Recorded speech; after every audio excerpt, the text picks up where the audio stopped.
Welcome to the Slop Farm. Enjoy the video. In this video, I will explain how to make apple pie with ready-made crust.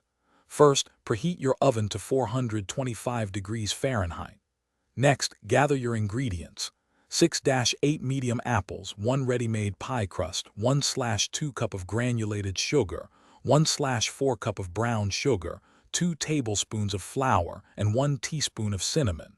This simple list ensures a delicious pie. Now let's prepare the delicious apple filling.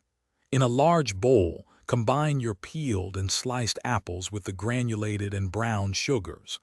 Add 2 tablespoons of all-purpose flour and 1 teaspoon of ground cinnamon. Gently toss everything together until the apples are evenly coated. This step is crucial for a perfectly spiced and thickened filling. With your filling ready, it's time to assemble the pie. Carefully unroll 1 ready-made pie crust and fit it into a 9-inch pie dish. Pour the apple mixture evenly into the crust. If using a double crust, place the second crust on top, then crimp the edges to seal. Don't forget to cut a few small slits in the top for steam to escape. Finally, it's time to bake your masterpiece. Place the pie in your preheated 425 degrees Fahrenheit oven for 15 minutes.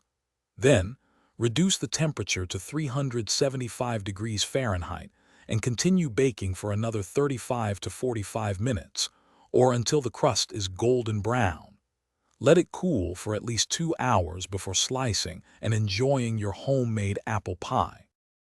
Thanks for watching. Consider subscribing if we helped you today.